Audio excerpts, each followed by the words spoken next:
नमस्कार दोस्तों, आप सभी का मेरे चैनल सरकारी स्टडी में स्वागत है।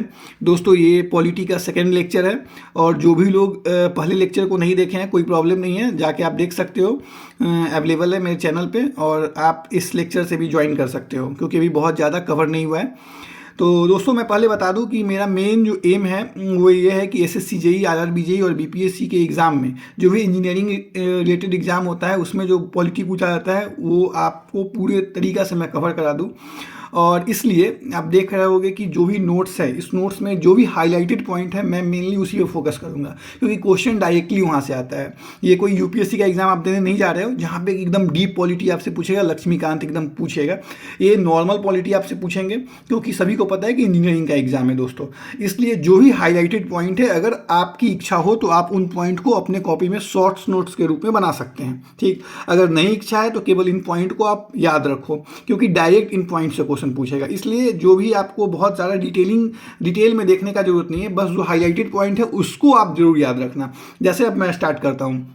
ठीक, तो हमारे संविधान को जो बनाया गया था तो सबसे एक बहुत बेसिक क्वेश्चन आता है कि संविधान को बनाने में कितने समय लगे थे, कितना टाइम लगा था संविधान को बनाने में। तो आप देख सकते हैं 2 साल 11 महीना 17 या 18 दिन, जैसे भी ऑप्शन रहेगा आप टिक कर दोगे। तो ये याद रखो, 2 साल 11 महीना 17 दिन, 2 ईयर 11 मंथ 17 डेज, ये जो है संविधान को बनाने में इतना समय लगा था, इंडियन कॉन्स्टिट्यूशन को बनाने में।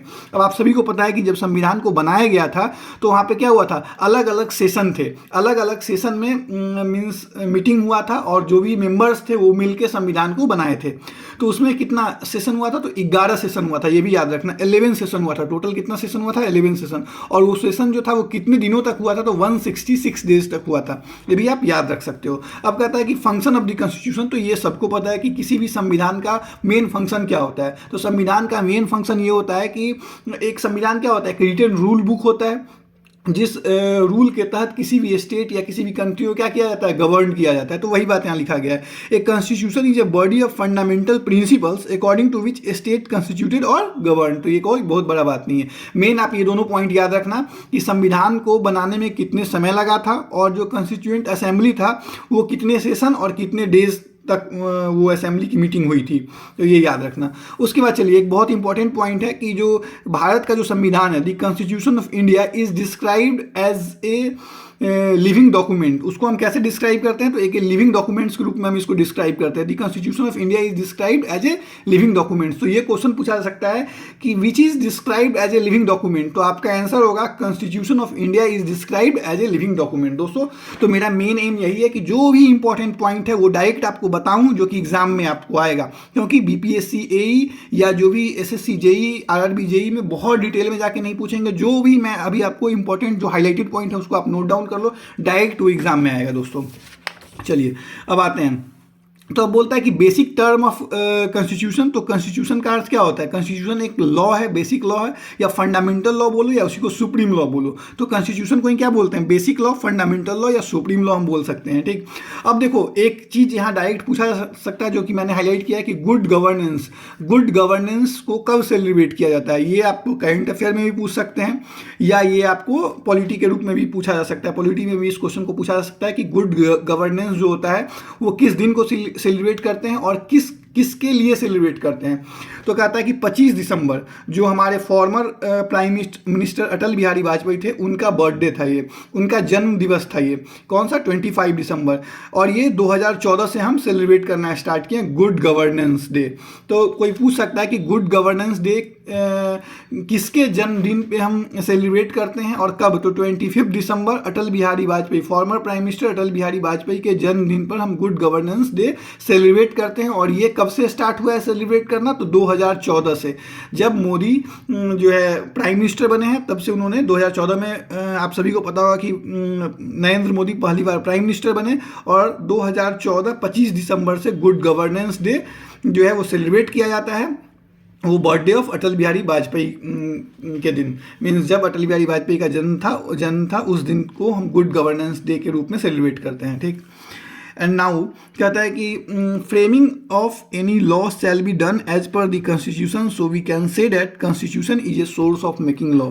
तो वी ऑल नो कि जो संविधान है हमारा, कॉन्स्टिट्यूशन क्या है, वो एक सोर्स है किसका, लॉ मेकिंग का।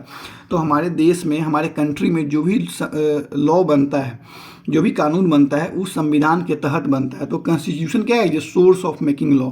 इसीलिए हम कहते हैं constitution can be considered as law of laws. Constitution को हम कैसे कंसीडर कर सकते हैं, तो लॉ ऑफ लॉज। तो ये सब जो है, ये सब इंपॉर्टेंट लाइन है जिसको दिमाग में रखना कि constitution can be considered as law of laws या constitution is source of making law. ये सब पूछा जा सकता है, ये सब बेसिक चीज़ें जो आप सभी को पता होगा।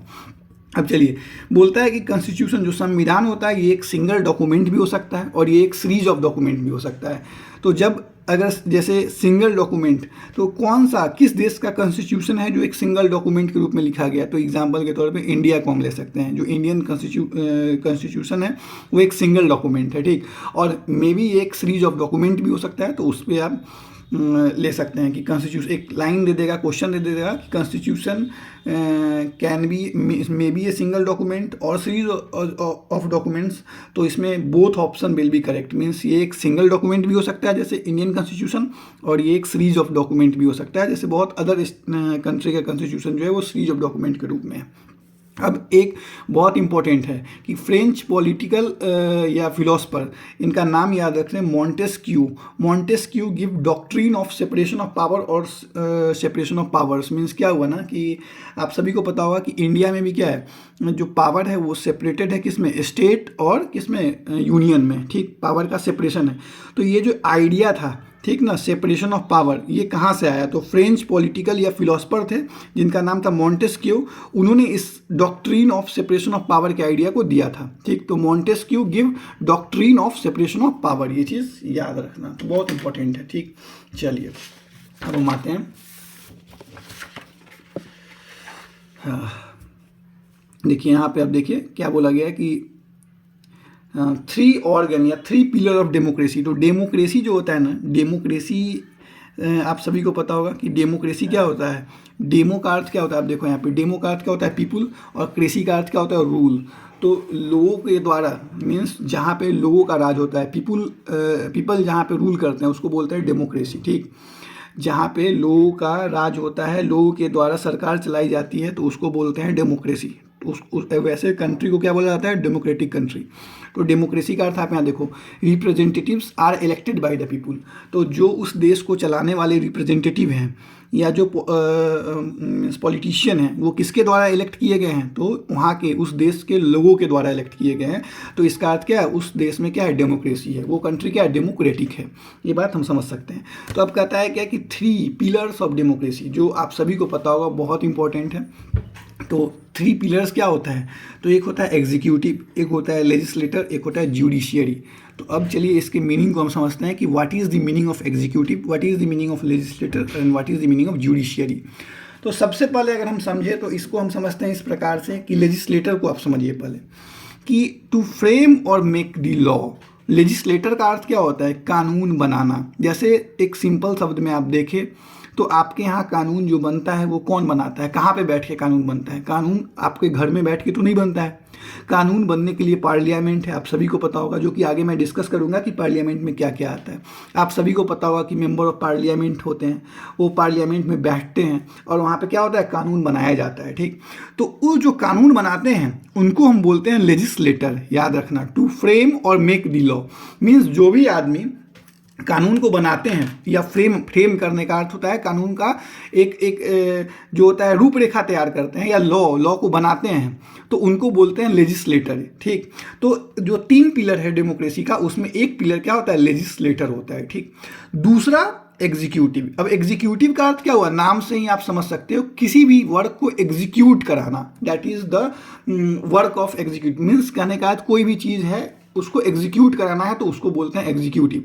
तो वही बोला गया है, अप्लाई या एडमिनिस्टर लॉ और to rule the country with the help of law. इसका अर्थ क्या हुआ कि जो कानून हमारे पार्लियामेंट में बनाया गया, संविधान मीन्स हमारे पार्लियामेंट में बनाया गया है, उस कानून का अच्छे से पालन हो हमारे देश में, इसके लिए क्या होते हैं, एग्जीक्यूटिव होते हैं। इसके लिए क्या होते हैं, एग्जीक्यूटिव होते हैं। जैसे आप देख सकते हैं जो भी आप पोस्ट देखते हो डीएम का, जैसे डिस्ट्रिक्ट मजिस्ट्रेट हो गए, सॉरी डीएम, हाँ, जैसे एसपी हो गए हैं, या जो भी इस प्रकार के हैं, इवन आप देखिए तो दरोगा हो गए, ये सब क्या कराते हैं, ये एग्जीक्यूट कराते हैं, किसको, लॉ को। मीन्स लॉ जो है लोगों के द्वारा उसको अच्छे से अप्लाई किया जाए, उसका अच्छे से पालन किया जाए, तो इसके लिए होते हैं एग्जीक्यूटिव। तो अभी तक आपने दो चीज़ को समझ लिया, लेजिस्लेटर और एग्जीक्यूटिव। लेजिस्लेटर का काम क्या है? कानून बनाना। एग्जीक्यूटिव का काम क्या है? वो कानून फॉलो हो, लोगों के द्वारा फॉलो हो सही तरीका से, ये कौन करते हैं? एग्जीक्यूटिव। और तीसरा क्या है? जुडिशियरी। जो थर्ड पिलर है डेमोक्रेसी का, वो क्या है? जुडिशियरी। और जुडिशियरी क्या करते हैं? Settle dispute with the help of law. Means क्या होता है, कई बार क्या होता है ना कि डिस्प्यूट हो जाता है लोगों के बीच में, मीन्स 2 3 5 लोग या एक ग्रुप ऑफ लोग, 2 डिफरेंट ग्रुप ऑफ पीपल्स के बीच में अगर डिस्प्यूट हो जाए, तो लॉ के अनुसार से उसका क्या डिसीजन होना चाहिए, वो उसमें कौन सही है या कौन गलत है, अकॉर्डिंग टू आवर लॉ, तो ये कौन डिसाइड करता है? जुडिशियरी करता है। तो इसीलिए बोला गया है कि 3 पिलर ऑफ डेमोक्रेसी में याद रखना हमेशा क्या? लेजिस्लेटर, एग्जीक्यूटिव और जुडिशियरी। तो लेजिस्लेटर का काम हो गया कानून बनाना, एग्जीक्यूटिव का काम हो गया कि उस कानून का लोगों के द्वारा सही तरीके से पालन किया जाए, और जुडिशियरी का अर्थ हो गया, जुडिशियरी का काम हो गया कि अगर कोई भी आदमी कानून का पालन नहीं कर रहा है तो उसको एज पर कॉन्स्टिट्यूशन पनिशमेंट देना, सजा देना। ठीक, तो ये तीनों हो गया, आप समझ सकते हैं 3 पिलर ऑफ डेमोक्रेसी। अब क्या होता है, क्या बोला गया है, एक आप देख लो, एक नया टर्म दिया गया है, ये आप देखो, press considered A 4th pillar of democracy. जो कहा जाता है कि जो प्रेस होता है, जो मीडिया होता है, उसको आज की डेट में हम 4th पिलर बोलते हैं डेमोक्रेसी का। इसीलिए मीडिया पे बहुत ज़्यादा फोकस्ड होता है कि जिस देश में मीडिया जो होती है वो अच्छे से काम करती है, तो इसका अर्थ क्या है, उसका 4th पिलर जो है वो बहुत मजबूत है। लेकिन अब मैक्सिमम कंट्री में आप देख लो तो मीडिया का रोल जो हो गया है वो कहीं ना कहीं वो गवर्नमेंट को सपोर्ट कर रहा होता है। जैसे अपने इंडिया में ही देख लो, तो मीडिया क्या काम कर रही है, मीडिया जो आप करंट अफेयर का ऐसे ये क्वेश्चन है, लेकिन आप जाके देख सकते हो कि आपके प्रेस का क्या है रैंकिंग, वर्ल्ड रैंकिंग में आपका प्रेस जो है बहुत नीचे है, आई थिंक 150 रैंक से भी नीचे है। तो आप देख सकते हो कि आपका प्रेस का क्या हालत है, जो कि प्रेस को हम क्या कंसीडर करते हैं? 4th pillar of democracy, 4th pillar माना जाता है। तो इसी प्रकार से अब आपसे कोई पूछेगा कि जो 3 इंपॉर्टेंट पिलर ऑफ डेमोक्रेसी क्या होता है, तो legislator, executive and judiciary, and the 4th pillar of democracy वो क्या होता है, तो press is considered as a 4th pillar of democracy. तो ये बात याद रखना। डेमोक्रेसी का मीनिंग क्या होता है मैंने आपको बता दिया। अब देखो, ये एक बहुत इंपॉर्टेंट पॉइंट है जो कि आप ध्यान में रखना कि democracy is the form of government of the people, by the people और फॉर द पीपल। ये एकदम याद रखना। और ये बहुत बार पूछा गया है कि this statement is given by हुम, ये स्टेटमेंट किनके द्वारा दिया गया है। तो ये जो स्टेटमेंट है वो अब्राहम लिंकन के द्वारा दिया गया है। और अब्राहम लिंकन कौन थे, तो ये यूएस मीन्स यूनाइटेड स्टेट के 16th प्रेसिडेंट थे। और किस पार्टी से, तो रिपब्लिकन पार्टी से। आप सभी को पता होगा कि यूनाइटेड स्टेट में 2 पार्टी है, आगे मैं इस बात को डिस्कस कर दूंगा, क्योंकि ये सब बेसिक चीज़ है, जानना चाहिए आप लोगों को। क्योंकि यूनाइटेड स्टेट एक बहुत बड़ा कंट्री है, तो उसके बारे में भी, उसके कॉन्स्टिट्यूशन के बारे में भी कुछ नॉलेज आपको होना चाहिए, इसलिए मैं बता रहा हूँ। और ये लाइन जो है ये तो बहुत इंपॉर्टेंट है कि democracy is the form of government, ये याद रखना, of the people, by the people और for the people. Of the people, by the people, for the people. This statement is given by whom, तो Abraham Lincoln. और ये क्या थे, US के 16th प्रेसिडेंट थे। ठीक, और किस पार्टी से थे, तो रिपब्लिकन पार्टी से थे। चलिए अब देखते हैं। देखिए यूएस जो है ना, यूनाइटेड स्टेट, यहाँ पे मल्टीपल पार्टी का सिस्टम नहीं है, वहाँ पे 2 ही पार्टी होता है। ठीक, वहाँ पे 2 पार्टी सिस्टम है यूनाइटेड स्टेट में। हमारे इंडिया में क्या है, मल्टीपल पार्टी हो सकता है। अगर मान के चलिए आज आपको मन है कि भाई एक पार्टी बना दे, तो आप भी बना सकते हैं, आप फ्री हैं। इसीलिए आप देखते हैं ना कि हर 1 साल पे एक नया पार्टी बनता है। अभी देखिए बिहार में तो जन स्वराज एक नया पार्टी बना ना, तो लेकिन इस प्रकार की व्यवस्था यूएस में नहीं है। ठीक, तो यूएस में क्या है कि बस 2 ही पार्टी होगा और 2 ही पार्टी के मेंबर जो होंगे वो चुनाव लड़ेंगे। ठीक, तो इसीलिए बोला गया कि इंडिया ज़्यादा डेमोक्रेटिक कंट्री है, क्योंकि यहाँ बहुत ज़्यादा लोगों को आज़ादी दिया गया है। अगर आपको प्रॉब्लम है तो अपना पार्टी बना लो। ठीक, लेकिन यूएस में ऐसा नहीं है। तो चलिए यूएस में कौन सा 2 पार्टी है, तो यूएस में जो 2 पार्टी है वो देखिए, एक है डेमोक्रेटिक पार्टी और एक है रिपब्लिकन पार्टी। तो आप लोग याद रखना, ये चीज़ इंपॉर्टेंट है। ठीक, क्या है, एक है डेमोक्रेटिक पार्टी और एक है रिपब्लिकन पार्टी। अब दोनों का सिंबल याद रखना, ये इंपॉर्टेंट आता है। तो जो डेमोक्रेटिक पार्टी है, डी से डेमोक्रेटिक और डी से क्या है, डंकी, ये चीज़ याद रखना। ठीक, डी से डेमोक्रेटिक और डी से डंकी। और रिपब्लिकन पार्टी जो है उसका सिंबल क्या है, एलिफेंट। तो यहाँ से याद रखना, डंकी और एलिफेंट जो है वो क्या है, सिंबल है दोनों पार्टी का। डी से होता है डेमोक्रेटिक और डी से हुआ डंकी और आर से हुआ रिपब्लिकन, तो उसका सिंबल क्या है, एलिफेंट। चलिए अब जो कुछ इंपॉर्टेंट लीडर है उनका नाम याद रखिए। तो आप सबको पता होगा कि अभी अभी यूएस के करेंट प्रेसिडेंट कौन है? तो डोनाल्ड ट्रंप है। उनसे पहले कौन थे? जो बिडेन थे। तो जो बिडेन किस पार्टी से थे? डेमोक्रेटिक से थे। बराक ओबामा, यूएस के एक बहुत ही famous president Barack Obama, black president जिनको बोला गया है, ठीक, तो वो भी किस पार्टी से थे? डेमोक्रेटिक पार्टी से थे। चलिए, डोनाल्ड ट्रंप हो गए, जॉर्ज बुश हो गए, या अभी हमने देखा अब्राहम लिंकन हो गए, ये सब क्या हो गए? रिपब्लिकन पार्टी से हो गए। ये सब किस पार्टी से हैं? रिपब्लिकन पार्टी से हो गए। चलिए, तो अब आते हैं। अब देखिए, एक चीज़ यहाँ पे, एक और ये चीज़ है, इंपॉर्टेंट चीज़ है, लेकिन अभी हम इस चीज़ पे नहीं ध्यान देंगे, अभी आगे चलते हैं। तो यूएस के बारे में हम क्या देखें कि थोड़ा यूएस के बारे में भी आपको नॉलेज होना चाहिए। तो यूएस के जो फर्स्ट प्रेसिडेंट थे वो कौन थे? ये पूछा जा सकता है। तो वो जॉर्ज वाशिंगटन थे। तो यूएस के जो फर्स्ट प्रेसिडेंट है वो कौन थे? जॉर्ज वाशिंगटन थे। अब चलिए, अब अमेरिका, जिस प्रकार से इंडिया जो है वो आज़ादी की लड़ाई लड़ी ब्रिटिश के खिलाफ, और भारत फाइनली 1947 15 अगस्त 1947 को आज़ाद हुआ, ठीक उसी प्रकार से ये ब्रिटिशर जो थे ना, वो लगभग पूरे दुनिया में राज कर चुके थे। तो उनका अमेरिका के ऊपर भी राज था। तो अमेरिका में भी क्या हुई? उनके अगेंस्ट जो है इंडिपेंडेंस मीन्स के लिए लड़ाई लड़ी गई। अमेरिकन वॉर ऑफ इंडिपेंडेंस बोलते हैं, जैसे बोलते हैं ना इंडियन वॉर ऑफ इंडिपेंडेंस, उसी टाइप से क्या बोला जाता है? अमेरिकन वॉर ऑफ इंडिपेंडेंस, जो कि 1775 से लेके 83 तक हुआ। तो इनका बहुत कम टाइम लगा इनको आज़ाद होने में, और बहुत पहले हो गए थे इंडिया से। अब देखो 1783 में क्या हो गए थे? ये आज़ाद हो गए थे। और फर्स्ट यूएसए प्रेसिडेंट कौन थे? जॉर्ज वाशिंगटन थे। तो यहाँ क्या हुआ था? यहाँ भी क्या था? यूएसए वर्सेस ब्रिटिशर था। ब्रिटिशर हर जगह थे फैले हुए, तो इसलिए यहाँ भी क्या हुआ? USA versus British. और उस टाइम ब्रिटिश को कौन, ब्रिटिश के जो करता धरता थे वो कौन थे? ब्रिटिश को कौन लीड करता? तो लीड कर रहे थे कॉर्नवालिस।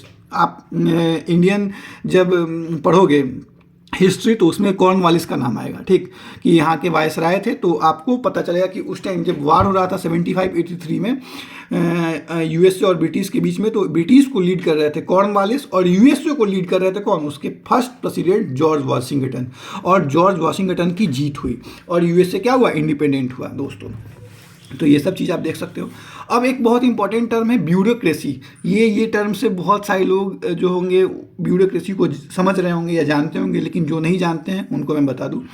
तो ब्यूरोक्रेसी क्या होता है? To implement the government policy at the ground level, ठीक, ये फंक्शन होता है, उसी को बोलते हैं ब्यूरोक्रेट। आप लोग बहुत बार ये वर्ड सुने होंगे, ब्यूरोक्रेट।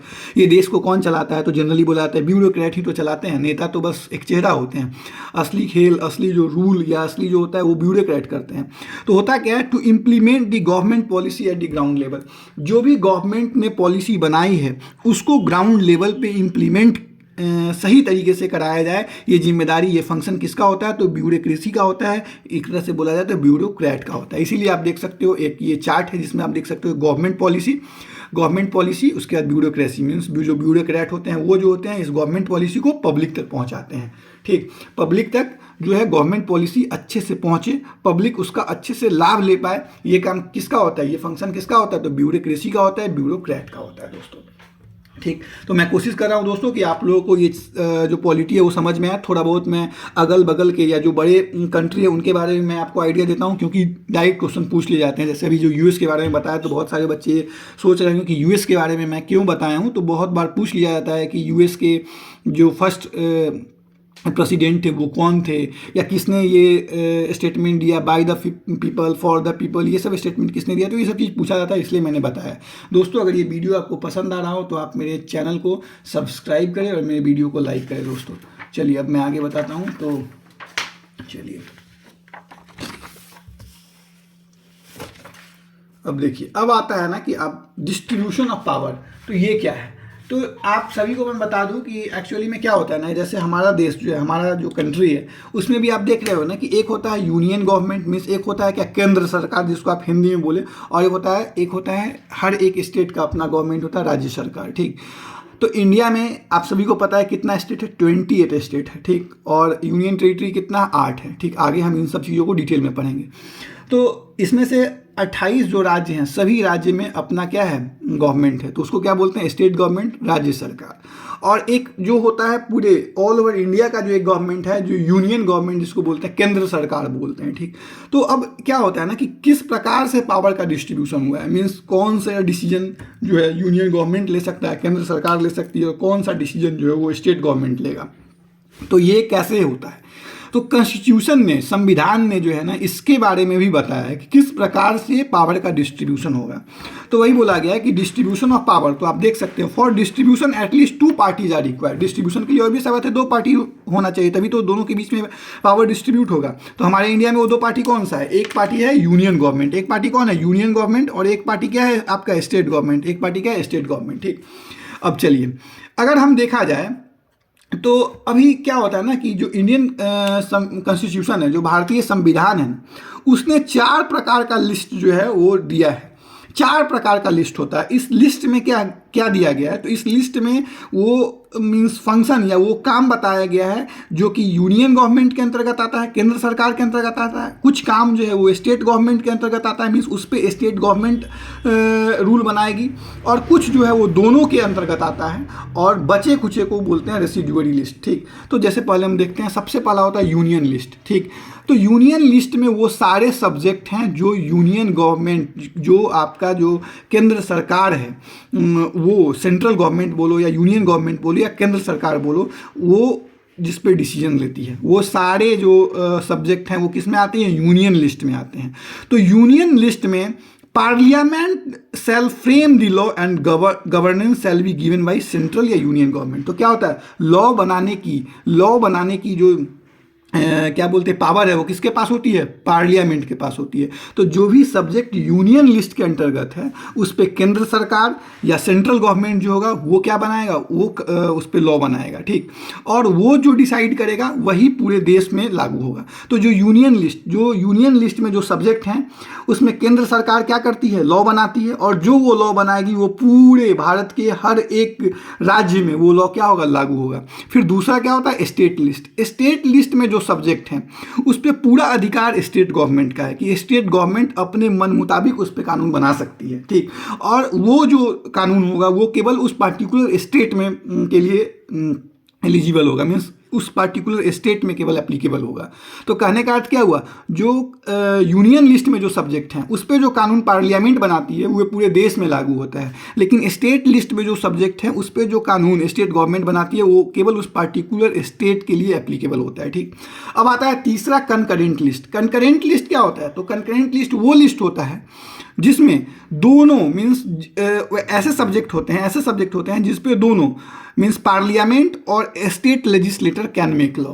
मीन्स उसमें क्या होता है? पार्लियामेंट भी लॉ बनाता है और स्टेट लेजिस्लेटर भी लॉ बना सकता है। तो वैसे सब्जेक्ट को हम क्या कहते हैं? कंकरेंट लिस्ट में लाते हैं, जिसमें यूनियन मीन्स सेंट्रल गवर्नमेंट और जो स्टेट गवर्नमेंट है दोनों लॉ बना सकता है। लेकिन अगर कन्फ्लिक्ट हो जाए, हो सकता है कि कन्फ्लिक्ट हो जाए, क्योंकि 2 पार्टी जब होता है तो कन्फ्लिक्ट, दोनों के बीच में विवाद हो सकता है।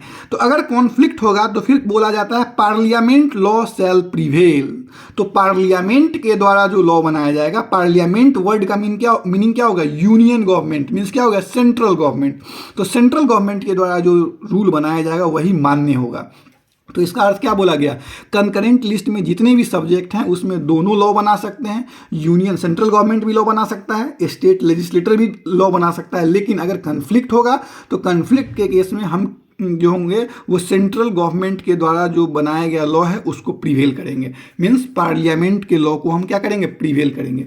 अब चौथा जो एक लिस्ट है वो क्या है? रेसिडुअरी लिस्ट है, और ये बाद में आया संविधान में। देखिए क्या हुआ ना, जब संविधान बनाया गया तो बहुत सारे ऐसे सब्जेक्ट थे जो उस टाइम 1947 में लोगों को आइडिया नहीं था, बाद में वो सब जुड़ते गए, तो वैसे सारे सब्जेक्ट को हम रेसिडुअरी लिस्ट में ला दिए। रेसिडुअरी का अर्थ यही होता है, नाम से ही आप समझ जाओगे, जो बचा हुआ है। जैसे आप देख सकते हो आज की डेट में AI जो हो गया, साइबर सिक्योरिटी, स्पेस रिलेटेड जो हो गया, ये जितने लॉ बने हैं वो सब जो है वो रेसिडुअरी लिस्ट में है। ठीक, और इस पे जो है, इस पे लॉ बनाने का जो अधिकार है वो पार्लियामेंट का ही जनरली है। Parliament shell make law and governance shall be given by the union government. तो जो रेसिडुअरी लिस्ट है इस पे भी एक तरह से देखा जाए तो किसका अधिकार होता है? पार्लियामेंट का होता है या सेंट्रल गवर्नमेंट का होता है? सेंट्रल गवर्नमेंट को ही पार्लियामेंट ही रिप्रेजेंट करता है, किसको? सेंट्रल गवर्नमेंट को। तो इस प्रकार से हमने 4 लिस्ट देखा, union list, state list, concurrent list और रेसिडुअरी लिस्ट। ये बहुत इंपॉर्टेंट है और उम्मीद करते हैं आपको सभी 4 लिस्ट समझ में आ गया होगा कि किस पे कौन कानून बनाता है, किस पे किसका ज़्यादा अधिकार है। ठीक, चलिए अब हम आते हैं, तो आता है अगला टर्म लेजिस्लेटर। दोस्तों अगर मैं एक बार फिर से रिक्वेस्ट करूंगा कि अगर आपको मेरा वीडियो पसंद आ रहा हो तो मेरे चैनल को सब्सक्राइब करना दोस्तों, और जम के शेयर करना, ताकि ज़्यादा से ज़्यादा बच्चों तक ये वीडियो पहुंच पाए और ये पॉलिटी जो है इसका लाभ बच्चे उठा पाएँ। ठीक, चलिए अब आते हैं लेजिस्लेटर। तो अब आता है union legislator. Union legislator means parliament. क्या होता है? पार्लियामेंट। अब पार्लियामेंट, बहुत बार वर्ड हमने देखा कि पार्लियामेंट पार्लियामेंट पार्लियामेंट। पार्लियामेंट होता क्या है भाई? पार्लियामेंट किस चीज़ को रिप्रेजेंट करता है? तो मैं बता दूं कि पार्लियामेंट का अर्थ होता है तीन चीज़ मिला के पार्लियामेंट बनता है। क्या? तो एक उसको बोलते हैं लोकसभा, एक होता है राज्यसभा और तीसरा होता है प्रेसिडेंट। ठीक, तीन चीज़ मिला के क्या बनता है? पार्लियामेंट बनता है। ठीक, तो कभी कभी डायरेक्ट क्वेश्चन पूछा जा सकता है कि पार्लियामेंट में कौन कौन चीज़ आते हैं, तो उसमें दे देगा लोकसभा, राज्यसभा, प्रेसिडेंट और लिख देगा चौथा ऑप्शन ऑल ऑफ दिस। तो आंसर क्या होगा? All of this. ठीक, अब चलिए, आप सभी को पता होगा लोकसभा, आप सभी को पता होगा राज्यसभा, लेकिन लोकसभा को और क्या बोलते हैं? तो लोकसभा को बोला जाता है लोअर हाउस या हाउस ऑफ पीपल। ठीक, आप सभी को पता होगा क्या बोलते हैं लोकसभा को? तो लोअर हाउस या हाउस ऑफ पीपल। उसी टाइप से राज्यसभा को क्या बोलते हैं? अपर हाउस या काउंसिल ऑफ स्टेट। क्या बोलते हैं? Council of state. और ये दोनों को क्या बोलते हैं? एमपी। जो लोकसभा के मेंबर होते हैं और जो राज्यसभा के मेंबर होते हैं, वो दोनों को क्या बोला जाता है? एमपी बोला जाता है। एमपी का अर्थ क्या होगा? Member of parliament. तो ये बात भी पूछा जा सकता है कि अगर कोई भी जो सदस्य हैं वो राज्यसभा में के इलेक्टेड हैं, तो क्या उनको मेंबर ऑफ पार्लियामेंट बोला जाएगा? बिल्कुल बोला जाएगा। मेंबर ऑफ पार्लियामेंट का अर्थ हो गया जो भी लोग लोकसभा या राज्यसभा में हैं उनको मेंबर ऑफ पार्लियामेंट बोलते हैं। लेकिन लोकसभा का दूसरा नाम क्या है? लोअर हाउस या हाउस ऑफ पीपल। उसी टाइप से राज्यसभा का दूसरा नाम क्या है? अपर हाउस या काउंसिल ऑफ स्टेट। और फिर आते हैं प्रेसिडेंट। तो बताया जाता है इन तीनों को मिला के हम क्या बोलते हैं? पार्लियामेंट। और पार्लियामेंट क्या बनाता है? हमारा लॉ बनाता है, कानून बनाता है। ठीक, जो पहले बिल होती है वो लोकसभा से पास होती है, फिर वो कहाँ जाती है? राज्यसभा में जाती है, फिर राज्यसभा से पास होती है, फिर वो कहाँ जाती है? प्रेसिडेंट के पास जाती है। और जब प्रेसिडेंट उस बिल को पास करते हैं तो क्या बन जाता है? एक्ट बन जाता है, फिर लॉ बन जाता है एक तरह से देखा जाए तो आपको समझ में आ गया कि पार्लियामेंट क्या होता है। उसी टाइप से अभी यूनियन लेजिस्लेटर को हम पार्लियामेंट बोल रहे थे, उसी टाइप से अब राज्य सरकार में क्या होता है? स्टेट लेजिस्लेटर होता है। क्या होता है? State legislator. तो स्टेट लेजिस्लेटर में भी तीन चीज़ होता है, एक होता है लेजिस्लेटिव असेंबली, एक होता है लेजिस्लेटिव काउंसिल और तीसरा होता है गवर्नर। तो जो रोल जो है प्रेसिडेंट का होता था यूनियन लेजिस्लेटर में, वही रोल यहाँ पर क्या होता है? गवर्नर का होता है दोस्तों। ठीक, और यहाँ पे भी दो चीज़ होता है, एक होता है लेजिस्लेटिव असेंबली और एक होता है लेजिस्लेटिव काउंसिल। लेकिन मैं बता दूं दोस्तों, ये बहुत इंपॉर्टेंट है कि भारत में जो इंडिया में जितने स्टेट हैं उसमें 28 स्टेट हैं इंडिया में, जिसमें मात्र 6 ऐसे स्टेट हैं जहाँ पे लेजिस्लेटिव काउंसिल है। ठीक, जहाँ पे एमएलसी इलेक्ट किए जाते हैं। मात्र 6 ऐसा स्टेट है, जिसमें आपका बिहार भी एक ऐसा स्टेट है जहाँ पे लेजिस्लेटिव काउंसिल है। आगे मैं सारे स्टेट का नाम बताऊंगा, अभी बस ये समझ लो। तो मेन जो यहाँ पे होता है ना स्टेट में, वो होता है लेजिस्लेटिव असेंबली, जिसको बोलते हैं एमएलए। और एमएलए क्या होता है? Member of legislative assembly. और एमएलसी क्या होता है? Member of legislative council. आप सभी को पता होगा कि अभी बिहार में क्या होने वाला है? एमएलए का चुनाव होने वाला है। तो एमएलए का चुनाव क्या होता है? डायरेक्ट जनता जो होती है वोट करती है एमएलए के लिए। लेकिन एमएलसी का चुनाव में क्या होता है? हर एक जनता एलिजिबल नहीं होता है वोटिंग के लिए। तो आप बस इतना समझ लो कि स्टेट लेजिस्लेटर में भी तीन चीज़ होता है, लेजिस्लेटिव असेंबली, लेजिस्लेटिव काउंसिल और फिर गवर्नर। लेकिन बहुत सारे ऐसे स्टेट हैं, बहुत सारे क्या, मैक्सिमम 80% ऐसे स्टेट है जहां लेजिस्लेटिव काउंसिल नहीं है। बस 6 स्टेट है जिसमें आपका एक बिहार है जहां पे लेजिस्लेटिव काउंसिल है। तो दोस्तों अब देखो, आप अब क्या बोल रहा है कि देखो ये इंपॉर्टेंट है कि law framed by parliament shall be applicable for the whole country and law framed by state legislature shall be applicable for that state only। ये तो बहुत इंपॉर्टेंट चीज़ है कि जो भी कानून पार्लियामेंट के द्वारा बनाया गया है, सेंट्रल गवर्नमेंट के द्वारा बनाया गया है, उस कानून को पूरा देश पालन करेगा उस कानून का। लेकिन जो कानून स्टेट लेजिस्लेटर के द्वारा बनाया गया है वो कानून केवल उस स्टेट की जनता ही पर एप्लीकेबल होगा। तो वो कानून जो होगा पूरे देश के लिए नहीं होगा, केवल उस राज्य की जनता पे एप्लीकेबल होगा। तो ये दोस्तों इम्पोर्टेंट चीज़ था। चलिए फिर हम आगे आते हैं। दोस्तों अगर आप लोगों को मेरा ये वीडियो पसंद आया तो आप लोग मेरे चैनल को सब्सक्राइब जरूर करना। चलिए अब देखिए, अब ये एक बहुत इंपॉर्टेंट है कि जो यूएसए का जो कॉन्स्टिट्यूशन था, मैंने आपको बताया था ना कि यूएसए को जो आज़ादी मिली, वो जो लड़ाई लड़ी, तो फाइनली 88 में यूएसए क्या हुआ? इंडिपेंडेंट हुआ। ठीक, उसको बोलते हैं US war of US independence. ठीक, उसको बोला जाता है। तो आप देख लो कि यूएस का जो कॉन्स्टिट्यूशन है वो कब से ऑपरेशनल हुआ? 1789 से हुआ। और उसके बाद हुआ है फ्रेंच कॉन्स्टिट्यूशन।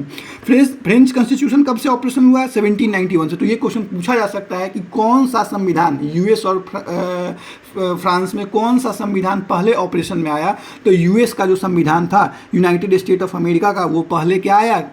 ऑपरेशन में आया 1789 में। और उसके 2 साल बाद देखो 1791 में क्या आया? French constitution become operational. चलिए अब आइए कुछ अपने संविधान के बारे में जाने, कुछ अपने संविधान के साइलेंट फीचर को जाने। ठीक, तो अब चलिए, जो हमारे संविधान है उसके कुछ साइलेंट फीचर हैं। तो पूछा जा सकता है एक डायरेक्ट क्वेश्चन कि जो विश्व का सबसे लेंथीएस्ट रिटन कॉन्स्टिट्यूशन किस देश का है, तो वो है भारत, इंडिया का है। मीन्स हमारे देश का जो संविधान है वो सबसे लंबा रिटन संविधान है। ठीक, सबसे lengthiest written constitution of the world क्या है, इंडियन कॉन्स्टिट्यूशन। ठीक, और दूसरा एक बहुत इंपॉर्टेंट पॉइंट जो है कि हमारा जो संविधान है वो क्या है, बोरोड कॉन्स्टिट्यूशन है। बोरोड कॉन्स्टिट्यूशन मैंने पहले लेक्चर में बताया था कि हमारे संविधान में जो चीज़ों को लिया गया है वो बहुत सारे देशों से लिया गया है, बहुत सारे अलग अलग कंट्री का जो अच्छी अच्छी बातें थी उसको डायरेक्ट हमारे संविधान में कॉपी पेस्ट किया गया है, इसलिए इसको क्या बोलते हैं, बोरो कॉन्स्टिट्यूशन बोलते हैं। ठीक, चलिए अब आइए, अब क्या बोलते हैं कि our constitution was mainly based on GOI act 1935। ये भी बहुत इंपॉर्टेंट है, डायरेक्ट पूछा जा सकता है कि हमारा संविधान जो है वो मेनली किस पे बेस्ड है, तो वो क्या है, GOI एक्ट पे बेस्ड है जो कि 1935 का है, गवर्नमेंट ऑफ इंडिया एक्ट 1935, इस पे बेस्ड है हमारा कॉन्स्टिट्यूशन। अब कहता है इट इज़ मॉडिफाइड वर्जन, जो हमारा संविधान है वो क्या है, मॉडिफाइड वर्जन है किसका, GOI एक्ट 1935 का। तो क्वेश्चन ये पूछा जा सकता है कि Indian constitution is modified version of what, भारतीय संविधान जो है किस चीज़ का मॉडिफाइड वर्जन है, तो GOI एक्ट 1935 का क्या है, मॉडिफाइड वर्जन है। चलिए, अब जो चीज़ है वो बहुत इंपॉर्टेंट है, बहुत ही ज़्यादा इंपॉर्टेंट है, इसको ज़रूर आप लोग आराम से सुनना और इसको आप नोटबुक में नोट भी कर लेना, क्योंकि एक ना एक क्वेश्चन 100% इस चीज़ से पूछेगा, और इसीलिए मैंने इसको लास्ट में लिया है ताकि आप लोग आराम से इसको समझ लो। ठीक, चलिए, तो अब बहुत सारी चीज़ें जो है मैंने बताया कि इंडियन कॉन्स्टिट्यूशन में क्या है वो बोरो किया गया है। ठीक, तो चलिए अब सबसे पहले देखते हैं कि हमारे संविधान ने हमको कुछ फंडामेंटल राइट दिए हैं। ठीक, सभी को पता होगा और आगे चल के हम डिटेल में बताएंगे कि क्या सब फंडामेंटल राइट हमको मिला है। ठीक, तो जो फंडामेंटल राइट था उसका आइडिया कहाँ से लिया गया, क्योंकि हमारा जो संविधान है वो बोरोड कॉन्स्टिट्यूशन है, तो जो फंडामेंटल राइट है उसका आइडिया हमने USA से लिया था। हम सभी को पता है कि USA हमसे पहले क्या हुआ, इंडिपेंडेंट हुआ, हमसे पहले उसका कॉन्स्टिट्यूशन क्या हुआ, ऑपरेशनल हुआ। तो इस कारण हमने क्या किया, USA से फंडामेंटल राइट्स के आइडिया को लिया था हमने। ठीक, उसी प्रकार से USA से हमने इम्पीचमेंट ऑफ प्रेसिडेंट को भी लिया। इम्पीचमेंट ऑफ प्रेसिडेंट आगे हम डिटेल में पढ़ेंगे, लेकिन अभी बस इतना समझ लो कि कभी कभी क्या होता है, किसी भी प्रेसिडेंट, जो प्रेसिडेंट अभी है कंट्री का, उस पर अगर कोई धोखाधड़ी का मामला चल गया और उसको उस धोखाधड़ी के मामले के कारण बीच में से अपने पोस्ट पर से रिजाइन करना पड़ गया, तो उस प्रोसेस को बोलते हैं इम्पीचमेंट ऑफ प्रेसिडेंट। ठीक, तो उस इम्पीचमेंट ऑफ प्रेसिडेंट जो है ये भी आइडिया कहाँ से लिया गया था, USA से लिया गया था। फिर इंडिपेंडेंट जुडिशियरी का भी आइडिया कहाँ से लिया गया, USA से लिया गया, इंडिपेंडेंट जुडिशियरी का। उसके बाद बोलता है independent judiciary and power of judicial review, ये भी कहाँ से लिया गया, USA से लिया गया। और सबसे ज़्यादा इंपॉर्टेंट जो है वो ये है प्रीएम्बल। ठीक, आप सभी को पता होगा कॉन्स्टिट्यूशन में preamble is very very important. ठीक, तो प्रीएम्बल का आइडिया कहाँ से लिया गया, ये भी USA से लिया गया। तो एक तरह से देखिए तो US से, यूनाइटेड स्टेट ऑफ अमेरिका से कितना आइडिया बोरो किया गया अपने कॉन्स्टिट्यूशन में।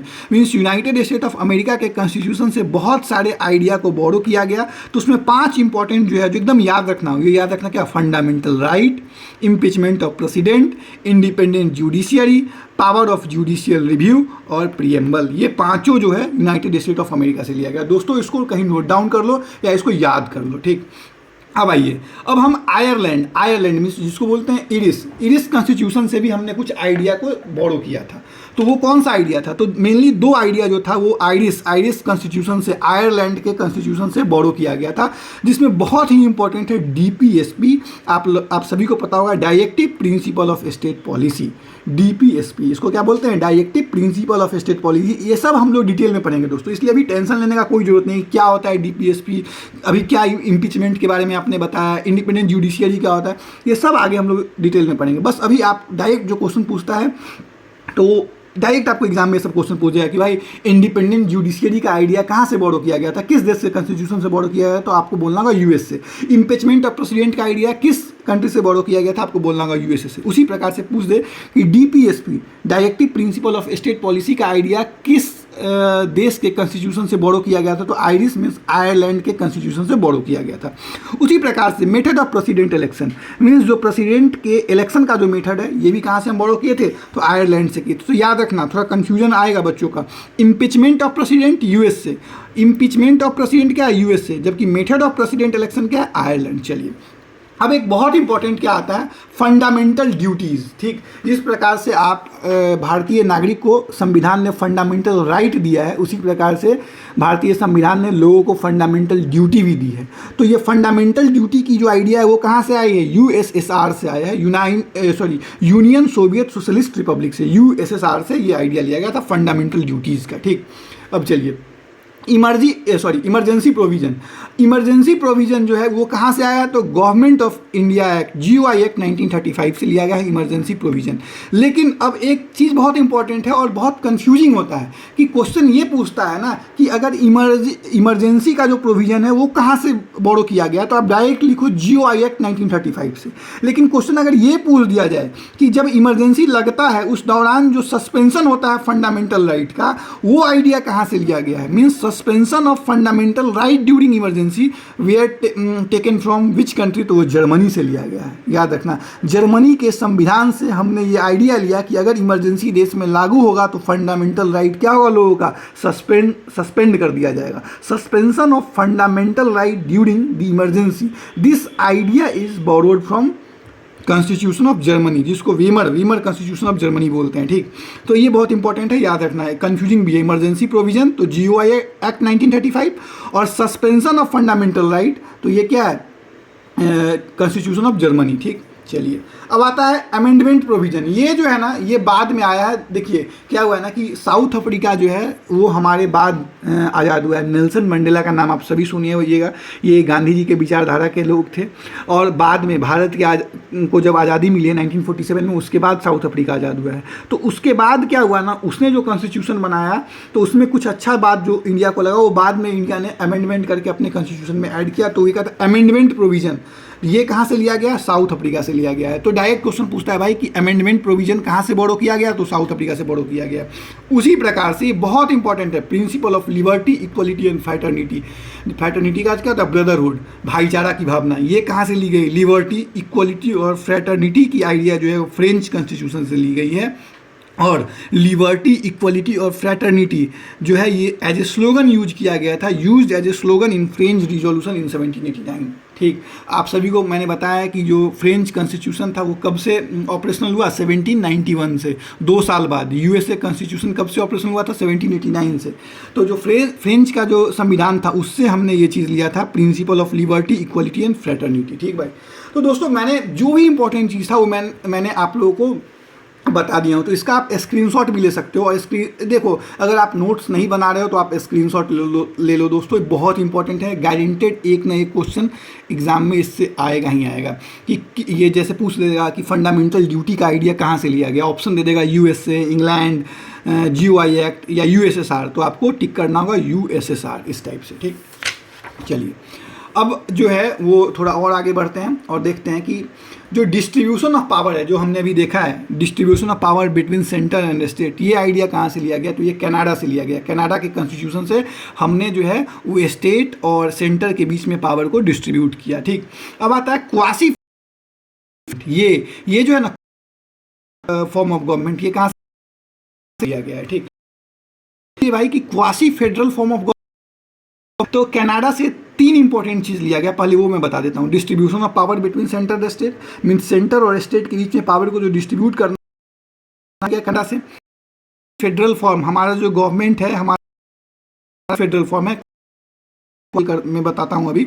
ये भी आइडिया कहाँ से, आइडिया आपने देखा है ना 4 टाइप का list, union list, current list और रेसिड्यूअरी लिस्ट। तो रेसिड्यूअरी लिस्ट का जो आइडिया था वो भी कनाडा कॉन्स्टिट्यूशन से लिया गया था, बोरो किया गया था। चलिए अब हम देखते हैं फेडरल सिस्टम क्या होता है, फिर हम समझेंगे क्वासी फेडरल सिस्टम क्या होता है। तो देखिए फेडरल सिस्टम का अर्थ क्या होगा, एक स्टेट हुआ जैसे हमारे देश में होता है। ठीक, सेंटर है, स्टेट है। सेंटर क्या होता है, लेस पावरफुल, और स्टेट अगर मोर पावरफुल है तो वो क्या होगा, फेडरल सिस्टम। लेकिन क्या हमारे देश में ऐसा है, नहीं। हमारे देश में क्या है, सेंटर ज़्यादा पावरफुल कम पावरफुल है। तो जहाँ पे सेंटर मोर पावरफुल होता है तो फेडरल फॉर्म ऑफ गवर्नमेंट कहाँ पे है? कनाडा। जहाँ पे जो होता है केंद्र होती है, ज़्यादा पावर होता है केंद्र सरकार के पास कम पावर होता है, तो वैसे सिस्टम को क्या बोलते हैं? Quasi federal form of government बोलते हैं दोस्तों, याद रखना। चलिए अब आते हैं तो ऑस्ट्रेलिया से क्या लिया गया है? तो कनकरेंट लिस्ट, जिस प्रकार से रेसिडुअरी लिस्ट लिया गया है कनाडा से, उसी प्रकार से कनकरेंट लिस्ट लिया गया है ऑस्ट्रेलिया से, ठीक।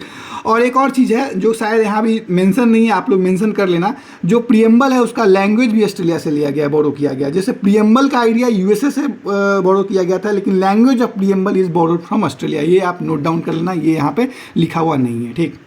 चलिए अब ब्रिटेन से क्या लिया गया? ब्रिटिश से। ब्रिटिश तो हमारे यहाँ रूल किया था, तो इनसे भी हमने बहुत सारा चीज़ लिया। तो याद रखो सिंगल सिटीजनशिप का आइडिया ब्रिटिश से है। जैसे हमारे देश में क्या है, हम लोग सभी क्या है? भारतीय नागरिक है। कोई बिहार का नागरिक, कोई महाराष्ट्र का नागरिक, ऐसे नहीं होता है हम लोग का होता है, हम सभी क्या है? भारतीय नागरिक हैं। तो क्या है? सिंगल सिटीजनशिप आइडिया है। यहाँ पे